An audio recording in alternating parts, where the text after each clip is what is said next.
네, 오늘 주신 하나님 말씀 같이 찾아보겠습니다. 에베소서 2장 1절에서 10절까지 말씀입니다. 제가 가진 성경으로 신약 311페이지에 있습니다. 에베소서 2장 1절에서 10절까지 말씀입니다.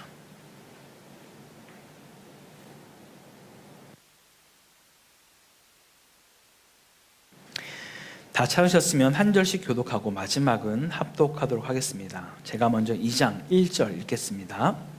그는 허물과 죄로 죽었던 너희를 살리셨도다.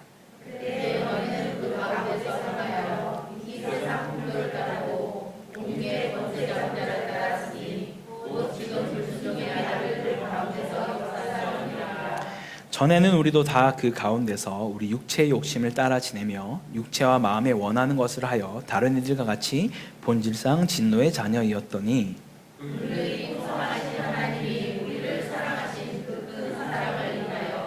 허물로 죽은 우리를 그리스도와 함께 살리셨고 너희는 은혜로 구원을 받은 것이라.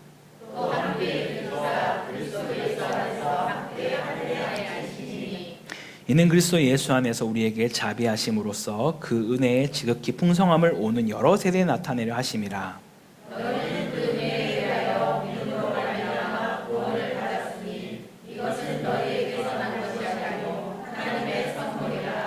행위에서 난 것이 아니니 이는 누구든지 자랑하지 못하게 함이라. 같이 읽겠습니다.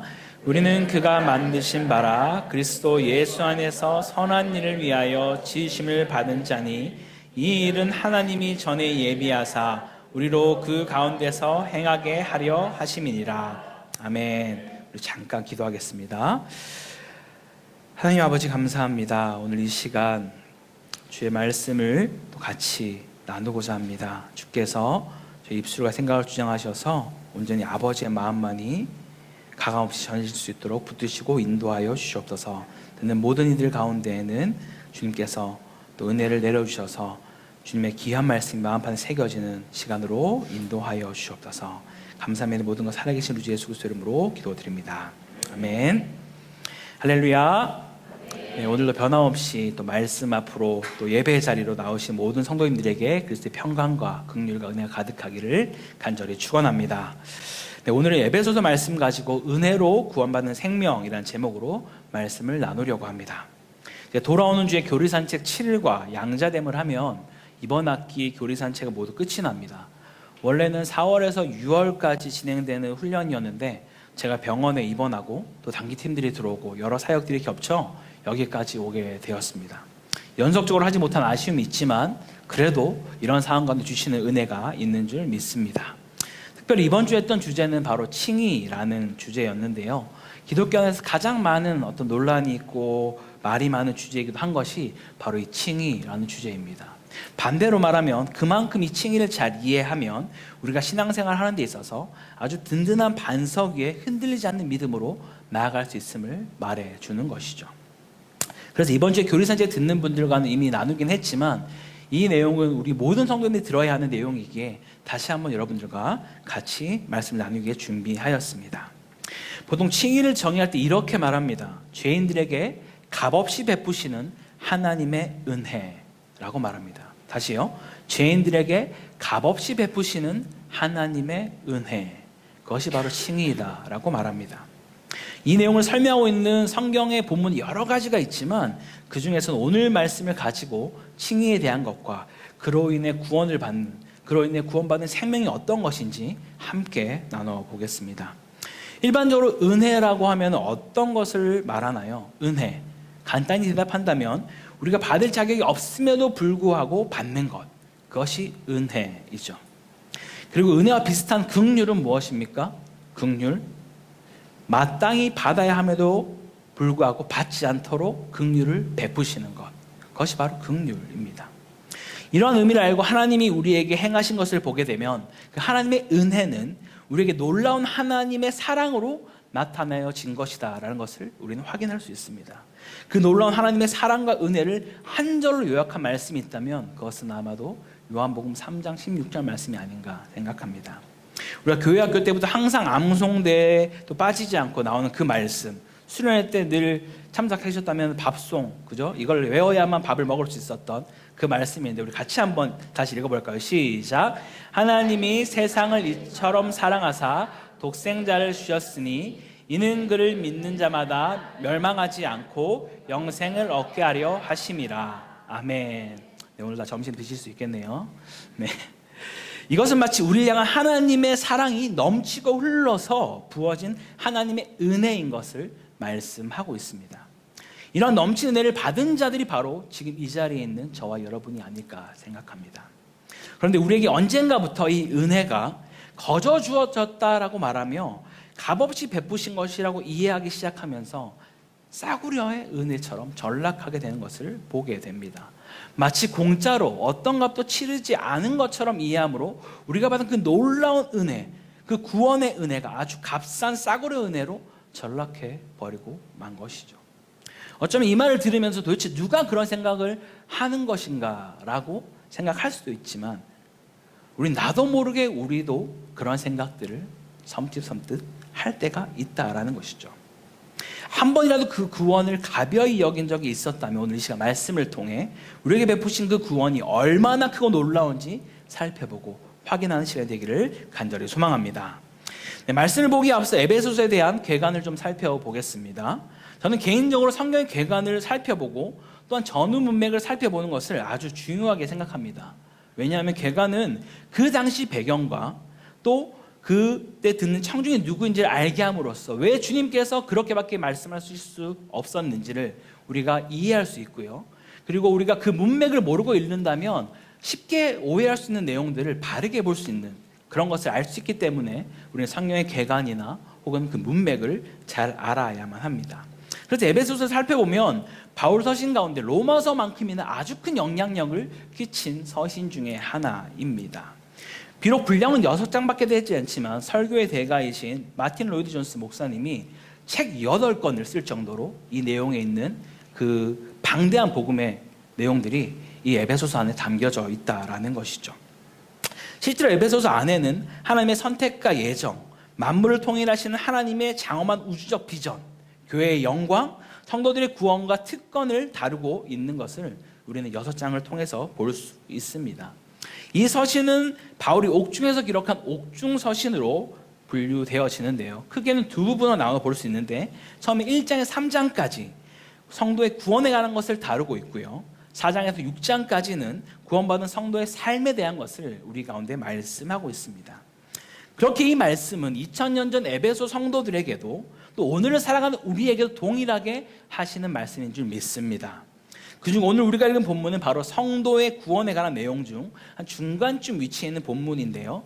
앞단락에는 에베소 교회 성도들에게 지혜와 계시의 성령을 주셔서 그들의 마음의 눈을 밝혀달라고 하나님께 기도한 사도는 본 단락에서는 인간의 그 비참함과 그들의 구원에 가는 것을 나누고 있습니다. 이 단락에는 믿음을 통해 구원을 얻는다, 은혜로 구원을 얻는다라는 그 바울 서신의 구원론을 명확하게 표현하고 있다라는 것이죠.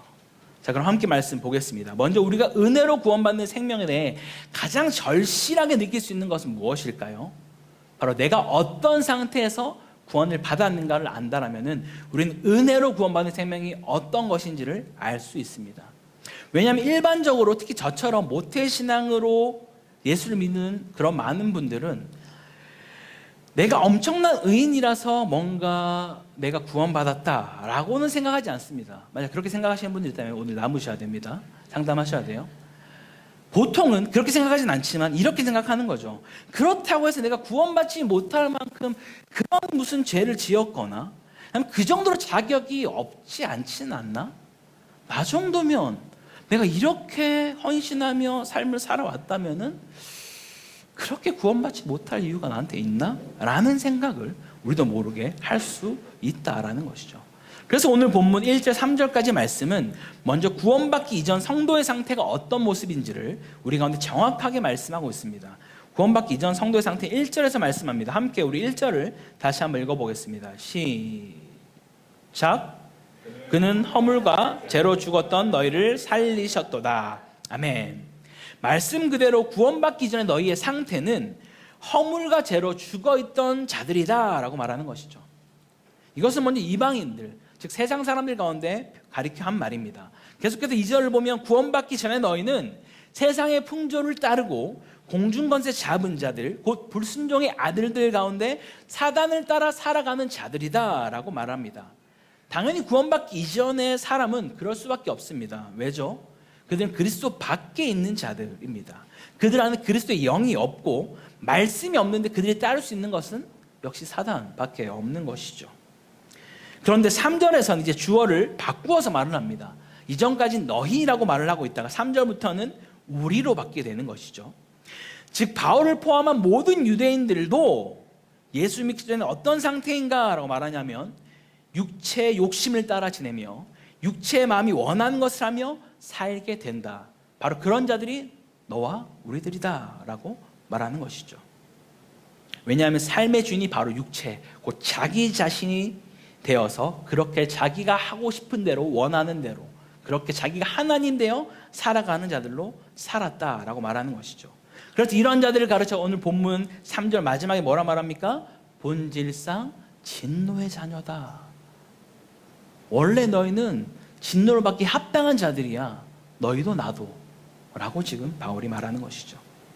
근데 이 말을 세상 사람들에게 말한 것이 아니라 지금 자기와 유대인들을 가리켜서 하고 있다라는 것입니다. 구원받기 이전에는 저와 여러분들도 이처럼 영적으로 모두 죽어있는 상태며 악한 영을 따라 살면서 자기 육체의 욕심대로 내 뜻대로 내 마음대로 살았던 자들이 바로 너희의 모습이다라고 성경은 말하고 있습니다. 즉 세상 사람이나 우리나 모두 예수 믿기 전에는 영적으로 죽어있는 상태인 것을 계속해서 말씀하고 있는 것이죠. 그래서 허물과 죄로 죽었다라는 말은 곧 영적으로 죽은 상태를 표현하는 것이고 본래 생명의 근원은 결코 우리에게서 날 수가 없다라는 것을 우리는 기억해야 합니다. 오직 하나님께 생명을 공급받아야만 우리는 살아갈 수 있는 존재이죠. 그렇기에 생명의 근원인 하나님을 떠난 사람에게는 어떠한 방법으로도 생명이 있을 수 없다라는 것이죠. 모든 인간은 그리스도 안에서 영적 생명을 얻기 전까지는 영적으로 죽어있는 자들입니다. 그렇다면 우리에게 영적 생명이라는 것이 무엇일까요? 그것은 바로 먼저는 하나님을 아는 것이며 하나님과 관계를 맺는 것이며 하나님과 교제하며 하나님을 즐거워하는 것이 바로 영적 생명을 누리는 자들인 것입니다. 반대로 영적 생명이 없다라는 것은 하나님을 모르는 것이며 하나님과 아무 관계가 없는 것이고 하나님을 즐거워하지 않는 것이 바로 영적 생명이 없다라는 것이죠. 영적으로 죽어있는 자는요 하나님께 무관심할 수밖에 없고 하나님의 사랑에 도무지 반응할 수가 없는 상태인 것입니다. 본문에서 영적 죽음은 허물과 죄로 인한 것이라고 그렇게 말하는데요, 이 허물과 죄는 원어로 아주 비슷한 단어를 쓰고 있습니다. 허물이라 번역한 것은 파랍토마라는 헬라어인데 본래 정해진 경계선을 넘거나 바른 길에서 벗어난 상태, 이것이 허물이라는 뜻입니다.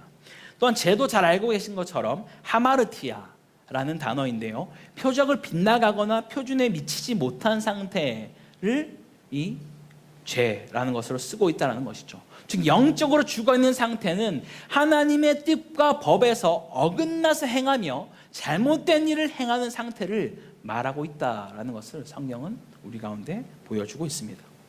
다시 말하면 허물과 죄로 죽어있는 것은 하나님과 분리되어 있는 상태라는 것이죠. 그러다 보니 2절에서 말씀한 것처럼 구원받기 이전의 상태는 허물과 죄로 죽었을 뿐만 아니라 그 가운데, 그 세상 가운데 너희는 살았다, 분리되어져서 라는 것을 말하고 있습니다. 그리고 주님을 따르지 않고 이 세상의 풍조를 따른다고 말할 때 이 풍조는 로마서 12장에 너희가 이 세대를 본받지 말라고 하는 그 세대를 말하고 있는 것입니다. 여러분 지금 세대를 보면 어떻습니까? 날이 갈수록 점점점 심각해져 갑니다. 뭐 미국의 그 무슨 거리죠? 뭐 좀비 거리 보셨습니까? 그 마약에 찌들어서 막 좀비처럼 걸어다니는 그런 거리. 우리나라에서도 정말 영화나 그런 만화에서만 볼 것 같은 그런 일들이 실제적으로 계속해서 일어나고 있죠. 근데 그것이 마치 그냥 정말 화나면 저럴 수 있는 거 아니야? 뭐 기타 등등으로 자꾸 뭔가 그거에 대해서 우리도 동조하는 그런 자리 가운데 나아갈 수 있다라는 것이죠. 그래서 그런 세대를 본받지 마라라고 말씀하고 있습니다.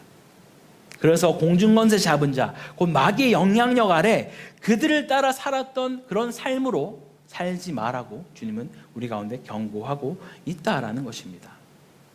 그렇게 살아가는 자들은 본질상 원래 태어날 때부터 진노의 자녀이다라고 말하는 것이죠. 영적 생명을 얻기 전까지는 누구라도 그런 상태에 있을 수밖에 없다라는 것입니다. 하나님을 몰랐고 하나님과 관계하지 않았으며 하나님을 즐거워하지 않는 자들로 살았다라는 것이죠. 그런 우리에게 주님이 어떻게 하셨는지 4절부터 나오게 되는데요, 4절에서 6절까지 말씀을 보면 죄인을 향한 하나님의 사랑과 은혜가 어떻게 표현되고 있는지 잘 말씀해주고 있습니다. 4절에서 원문으로 보게 되면요, 하나님 앞에 그러나라는 접속사가 들어가 있습니다. 가끔 우리가 한글로 볼 때 이런 접속사들이 빠져있는 경우가 많아요. 2장 1절에도 그리고라는 접속사가 들어가 있고요, 4절에는 그러나라는 내용이 들어가 있습니다. 3절까지 그 상태가 정말 너무나 추악하고 정말 그 바닥을 치는 상태였다면 그런 상태에 있는 너희들 가운데 그러나 하나님께서 어떻게 하는가를 보았더니 긍휼이 풍성하신 하나님이 그 큰 사랑으로 우리를 사랑하셔서 그리스도와 함께 살리셨고 그와 함께 일으키셨으며 그리스도 예수 안에서 그와 함께 앉히셨다라고 말씀하고 있습니다. 할렐루야. 왜 본문은 하나님이 긍휼이 풍성하다라고 말씀하고 있습니까? 원래 우리는 말씀대로라면 허물과 죄로 죽은 자들, 본질상 진노의 자녀이기 때문에 그 죄값을 치러야만 하는 자들입니다. 그런데 그런 자들 가운데 긍휼이 풍성하신 하나님께서 그 크신 사랑으로 우리를 건져내셨다라고 말씀하는 것이죠. 우리가 아직 죄인 되었을 때 그리스도께서 우리를 위하여 죽으심으로 그리스도께서 함께 우리는 죽고 그래서 함께 우리를 살리신 그 일 가운데 우리를 건져내셨다라고 말씀하는 것입니다. 이 놀라운 사건이 저와 여러분에게 일어난 것을 믿으십니까? 이것은 우리의 어떠함과 상관이 없습니다. 우리가 어떤 기준을 만족할 때 어떠한 행위를 할 때 주어지는 것이 아니라는 것이죠. 우리가 이것에 대해서 놓치고 있다면 우리는 신앙생활을 할 때마다 우리의 상태 때문에 자꾸 롤러코스터를 타게 됩니다. 내가 뭔가 신앙생활을 하면서 좋은 것들을 잘 해내고 뭔가 교회 생활에 더 열심을 내고 기도를 생활을 잘하고 묵상을 하고 어떤 것들을 하면 마치 내가 정말 듣는다는 믿음 가운데 서 있는 것처럼 살아가다가도 그렇게 구원의 확신 가운데 있다가도 갑자기 우리 가운데 어려움이 닥쳤어요. 뭐 물질로 혹은 건강으로 여러 어려움이 닥쳤을 때 내가 한없이 떨어지는 거 보면서 내 믿음이 도대체 뭐지? 나 믿음이 없는 건가? 라고 내 상태를 의심하며 구원까지도 의심한 자리까지 가게 된다는 것이죠. 어떨 때? 우리의 구원의 근거가 나의 상태에 있다고 여길 때. 우리의 어떠함 때문에 우리는 구원받은 것이 아닙니다. 오직 그리스도의 근거에서 주님은 의롭다 칭하셨고 우리를 구원하신 것이죠. 그것을 우리는 반드시 기억해야만 합니다. 오직 예수 그리스도의 보혈의 공로만이 우리를 구원하는 것입니다. 할렐루야. 심지어 하나님은 그렇게 구원한 우리를 그냥 두시지 않으시고 6절에 함께 일으켜 그리스도 예수 안에서 함께 하늘에 앉힌다라고 되어 있습니다. 제가 앉힌다라고 이렇게 강조해서 말씀드린 이유는 일반적으로 성도들이 그리스도와 함께 하늘에 앉는 것을 성경은 대부분 미래 시제로 얘기를 합니다. 그리스도 보좌에 함께 앉을 것이다, 앉혀질 것이다 라는 얘기를 하고 있지만 오늘 이 본문에서는 앉혔다라고 얘기를 하고 있는 것이죠. 이미 그렇게 우리 가운데 예수를 믿고 세례를 받을 때 그리스도 함께 일으킴을 받았고 그와 함께 하늘에 앉는 영광을 누리게 하셨다라는 것입니다.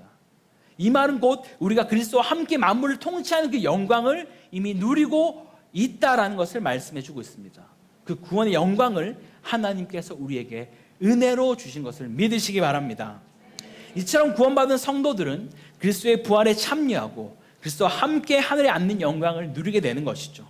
이 경이로운 구원은 전적으로 하나님의 은혜로 얻은 것임을 5절에서도 말씀하고 있지만 한 번 더 바울은 8절 9절에서 이렇게 말씀하고 있는데요. 다시 한번 우리가 8절 9절을 같이 읽어보도록 하겠습니다. 8절 9절 혹시 좀 띄워주시겠습니까? 시작. 너희는 이것은 너희에게서 난 것이 아니요 하나님의 선물이라. 행위에서 난 것이 아니니 이는 누구든지 자랑하지 못하게 함이라. 아멘. 다시 한번 말씀합니다. 구원은 사람의 행위에서 난 것이 아니요 하나님께서 주신 선물이다. 그러므로 성도들은 자신이 받은 구원에 대해 결단코 자랑할 수 없습니다. 만약 이것이 행위로 되는 것이고 선물로 받은 것이 아니라면 정말 심각한 일들이 우리에게 발생하기 시작합니다. 우리가 하게 되는 모든 것들이 마치 구원을 받기 위한 것들이 될 수 있고, 선물이 아니라 우리의 노력과 행위로 말미암는 것이라면 우리가 당연히 자랑이 될 수밖에 없습니다. 넌 어떻게 삶을 살았어? 난 이렇게 해서 구원 받았는데 넌 어때? 넌 왜 그렇게 살아? 넌 내가 볼 때 구원 못 받아? 라고 남을 판단하기 시작하고 정죄하기 시작하는 것이죠. 우리의 행위로 구원받을 수 있는 것이라면. 그런데 성경은 그렇게 말하고 있지 않다는 것입니다. 더욱이 구원의 결정이 나의 어떤 결정으로 되는 것이라면 우리는 이런 사람들이 나오기 시작합니다. 부자와 나사로의 그 이야기에서 살아생전의 부자의 모습처럼 살다가 죽어서는 하나님 품에 안기는 나사로처럼 살아갈 수는 없나요? 전 마지막에 예수 믿을게요 라는 그런 말도 안 되는 이야기들이 나오기 시작할 것입니다. 그런 가운데 7절에서 먼저 주님은 우리를 구원하신 목적이 그리스도 예수 안에서 우리에게 자비하심으로 그 은혜의 풍성함을 여러 세대에게 나타내기 위함이다 라고 말씀하고 있습니다. 우리에게 이렇게 구원을 베푸신 그 이유가 이 복된 소식을 여러 세대에게 나타내기 위함이다 라고 말씀하는 것이죠. 단지 이스라엘 민족에게만 아니면 특정 시대 특정인들에게만 국한된 것이 아니라 모든 민족에게, 모든 사람들에게 그 은혜의 풍성함을 모든 세대에게 나타내고 있다라는 것을 성경은 말씀하고 있습니다. 이처럼 오늘 본문이 우리에게 지속적으로 말하는 것은 우리의 구원은 은혜가 풍성하신 하나님께서 그 은혜로 인하여 우리를 구원하셨다라고 말씀하십니다. 하지만 결코 그 은혜의 무게가 가볍다라고 말한 적은 없습니다.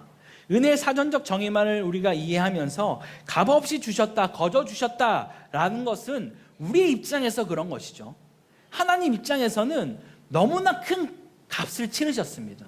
하나밖에 없는 독생자를 내어주심으로 우리를 구원하셨다라는 것을 성경은 계속해서 말씀하고 있다라는 것이죠. 우리가 이것을 정확하게 알지 못한다면 나에게 베풀어진 그 구원의 감격이 얼마나 큰지 우리는 이해할 수 없습니다. 그냥 한낱 예전에 역사를 내가 믿었더니 구원이 주어졌네 라고밖에 우리는 이해할 수 없는 것입니다. 정말 내가 어떠한 상태에 있었고 얼마나 큰 값을 치르셔서 나를 구원하셨는지를 우리는 반드시 알고 믿어야만 하는 것입니다. 주님께서 몸소 하나뿐인 독생자 예수의 목숨을 지불하고 우리를 구원하셨다는 그 사실을 우리는 알아야 하는 것이죠. 거저받은 것이 아니라 하나님께서 이미 엄청난 대가를 치르시고 우리를 구원하셨다는 그 사실을 믿으시기 바랍니다. 이처럼 놀라운 하나님의 은혜를 모든 세대에게 나타내는 것이 하나님께서 우리를 그리스도와 함께 살리시고 그와 함께 하늘에 앉는 특권을 주신 그 목적이라면요, 여기서 나타내다라는 것은 원어로 보이다, 증명하다라는 의미가 있는데, 우리가 그렇게 그리스도와 함께 일으킴을 받고 살리심을 받고 하늘에 앉는 영광을 누리고 있다라면 우리는 모든 세대에게 그 은혜를 나타내야만 한다라는 것이죠. 하나님 우리에게 베푸신 그 은혜가 무엇인지, 그 구원의 감격이 무엇인지 저와 여러분을 통하여서, 우리 교회를 통하여서 세상이 그 은혜를 볼 수 있어야만 하는 것입니다. 그렇게 우리를 통해, 우리 교회를 통해 하나님의 은혜가 마음껏 나타내지기를 간절히 소망합니다. 끝으로 하나님의 은혜의 풍성함으로 베푸신 그 구원을 우리는 믿음으로 받게 되는 것이죠. 이 믿음은 하나님께서 예수 그리스도를 통해 이루신 구원의 사건에 대한 성도의 인격적인 반응인 것이죠. 자기를 의존하는 자세를 포기하고 그리스도의 십자가와 부활이 하나님께서 이루신 구원의 사건이라는 사실을 인정하고 받아들이는 것입니다. 그 믿음을 통해 우리는 그리스도와의 연합을 경험하게 되고 그리스도와 함께 죽고 살아나 새로운 피조물로 지음받아 그리스도 예수 안에서 선한 일을 하며 우리는 살아가게 된다고 오늘 본문은 말씀하고 있습니다. 여기서 말하는 그 선한 일이라는 것은 어떤 것일까요? 본문에 보게 되면 전에 예비하신 것이다 라고 말하고 있죠. 다시 말하면 우리가 구원받은 백성으로서 선한 일을 해야 하는 것은 주께서 이미 예비하신 일들이다 라고 말하는 것입니다. 우리에게 선한 일이라는 것은 어떤 일일까요? 물론 이웃을 사랑하고 돕고 또 그렇게 하는 것들은 너무나 중요합니다. 도덕적으로 선한 어떤 모습으로 살아가는 것도 너무나 중요하겠죠. 하지만 성경에서 선의 기준은 하나님께 있습니다. 우리가 성경 공부를 할 때도 이것이 헷갈리면 안 돼요. 구약을 볼 때도, 성경의 많은 내용들을 볼 때도 하나님 왜 이렇게 악하시지? 이렇게 하는 거는 사랑의 하나님 아닌 거 아니야? 라고 생각하는 것이 이미 틀린 기준입니다. 성경에서 말하는 선의 기준은 하나님께 있습니다. 우리가 선을 행한다라는 것은 하나님의 뜻 가운데 거하는 것이고 하나님의 뜻을 따르는 것입니다. 그의 우리 가운데 선을 말하는 것이죠. 그러지 않으면 구약에서 해례하는 일들이 우리가 해석이 되지 않아요. 온 민족을 다 전멸하고 진멸하는 그 일들이 어떻게 우리가 해석이 됩니까? 우리가 선한 것이다 라고 말하는 것은 그곳에 하나님이 거하시는가 거하지 않는가 말하는 것입니다. 우리가 세상을 향해서 악하다라고 말하는 것은 정말 그들이 악한 행동만 해서만이 아니라 그것에 하나님이 거하시지 않기 때문에 우리는 악하다고 표현하는 거예요. 하나님이 함께 거하는 것, 하나님이 원하신 그 일 가운데 우리가 나아가는 것이 우리가 선을 행하는 것이죠. 그 가운데 가장 선을 행하는 것이 무엇인가 라고 묻는다면 그것은 바로 선이신 하나님을 모르는 그 일 가운데, 그 자리 가운데, 그 사람들 가운데 그 선이신 하나님을 전하는 것이 우리의 가장 선한 일인 줄 믿습니다. 그렇게 우리가 때를 얻든지 얻지 못하든지 그리스도 안에서 우리가 누리는 그 선함으로 또 우리가 들은 그 복된 소식을 전하며 살아가는 우리 모두가 되기를 간절히 소망합니다. 사랑하는 성도 여러분, 정말 우리가 은혜로 구원받은 생명이라는 사실을 믿으십니까? 정말 믿으십니까? 우리가 조금만 주변을 둘러보아도 심지어 우리 주변에 우리 지금 여기서 가깝진 않지만 북한을 바라볼 때도 북한이 우리보다 훨씬 먼저 복음이 들어갔습니다. 거기서 복음이 출발이 되었죠. 우리나라의 그 지형 안에서는. 그런데 그들은 여전히 기독교 탄압 1위 국가라는 그 불명예를 한 번 놓친 적이 없습니다. 그리고 우리 한국의 옆나라 일본, 물론 우리보다 훨씬 일찍 들어갔습니다. 그런데 그들은 아직도 사람 숫자보다 신이 많은 나라로, 우상의 그 섬기는 나라로 살아가고 있습니다. 그리고 우리가 지금 많이 선교가는, 지금 살고 있는 말레이시아 여러 많은 나라들도, 태국도 어디도 다 대부분 우리나라보다 빨리 복음이 들어간 나라들이 허다합니다. 근데 그들은 아직도 여전히 우상을 섬기며 살아가고 있죠. 그만큼 한 생명을 구원하기가 너무나 어렵다라는 사실 여러분 아셔야 합니다. 여러분, 우리나라 기독교가 들어온 지 150년이 채 되지 않았습니다. 그럼 그 짧은 기간 가운데 지금 여기에 앉아 계신 여러분들이 복음 믿었다라는 그 사실은요, 이거 말로 표현할 수 없는 일입니다.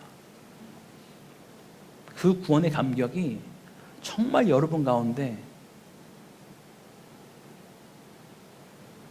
얼마나 큰지 그걸 여러분 꼭 기억하셨으면 좋겠습니다. 그래서 그 구원의 은혜를 누리며 살아가는 자들이 되기를 소망합니다. 뿐만 아니라 마땅히 선한 일을 행하며 또 그것을 주저하지 마시고 또한 구원의 소식을 전하는 자로 살아가는 우리 모두가 되기를 주의 이름으로 간절히 축원합니다. 우리 함께 같이 기도하겠습니다. 하나님, 오늘 이 시간 우리가 함께 이 말씀을 통하여서 주님이 우리 가운데 은혜로 베푸신 그 생명, 그 구원이 무엇인지 이 시간 살펴보았습니다. 혹여라도 내가 이전에 마치 나의 어떤 모습으로 인하여서 구원을 받는다고 생각했던 그런 모습들이 있다면 내려놓게 하시고 온전히 그리스도에 근거하여서 오직 예수로 인하여서 그 보혈의 공로로만 내가 구원받음을 알고 그 반석 위에 내 믿음을 세워서 나아가는 거룩한 백성들로 우리를 붙들어 달라고, 그래서 내가 그 구원의 은혜를 누리며 살아가는 자가 되게 하시고 그 선한 일을 행하며 구원의 복음을 마음껏 전하는 자로 살게 해달라고, 그래서 세상이 우리를 바라보며 우리 교회를 바라보며 그 은혜를 누리며 나아갈 수 있도록 우리를 사용해달라고 그렇게 함께 기도하며 나가겠습니다. 기도합니다. 찬송과 풍성하신 하나님 아버지, 감사합니다. 아버지, 오늘 이 시간 우리가 정말 주님 앞에 간절히 기도하며 나아가는 것은 주님이 베푸신 정말 은혜로 구원받은 그 생명이 바로 우리임을 고백합니다. 아버지, 다른 것으로 인하여서 나의 나의 어감으로, 나의 행위로, 나의 선으로 내가 구원받는 것이 아니라 오직 그리스도께 마음 그 구원의 근거가 있음을 알고 주님만 의지하며 주님만 붙들며 나아가는 거룩한 백성으로 우리의 삶을 인도하시고 붙들어 주시옵소서. 그래서 우리가 살아가는 이 모든 상황 가운데 주님만을 바라보며 주님만을 의지하며 나아갈 수 있도록 인도하여 주시옵소서. 아버지, 우리는 부족합니다. 우리에는 정말 주님의 은혜가 필요합니다. 하나님 수많은 은혜 없이는 살아갈 수 없사오니 우리를 붙들어 주시고 인도하여 주시옵소서. 그래서 우리 가운데 정말 그 선을 행하는 일 멈추지 않게 하시고 아버지의 그 복음을 전하는 이 가운데 우리의 삶을 드리며 나아갈 수 있도록 인도하여 주시옵소서. 주님, 그래서 다시 한번 주님께서 의롭고 친한 그 일 가운데 하나님이 일하시고 하나님이 행하시고 하나님의 구원의 공동만 그 일을 이루어내는 알고 고백하는 자 될 수 있도록 인도하여 주시옵소서.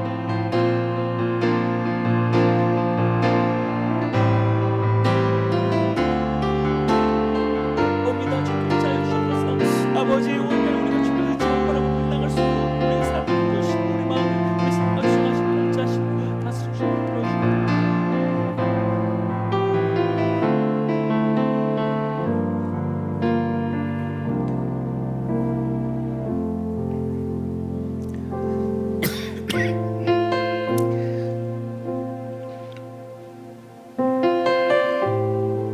사랑과 풍성하신 하나님 아버지, 오늘도 변함없이 말씀을 통해 주님의 은혜를 보게 하시고 누리게 하심에 감사드립니다. 주님, 특별히 우리 오늘 이 말씀의 제목처럼 은혜로 구원받은 생명이 무엇인지 말씀을 통해 우리 마음판에 새기게 하시고 그렇게 구원의 은혜를 누리는 자로 또 그렇게 선한 일을 하는 것에 주저하지 않고 아버지의 마음에 합한 자로 주의 뜻을 행하는 자로 살게 하여 주시옵소서. 무엇보다 정말 그 선한 일 가운데 가장 중요한 선이신 그 하나님을 전하는 그 일 가운데 우리의 삶을 드리며 나아갈 수 있도록 우리 인생을 주께서 붙들어 주시옵소서. 그렇게 우리를 인도하시고 역사를 주께 감사드리며 이 모든 살아계신 주 예수 그리스도의 이름으로 기도드립니다.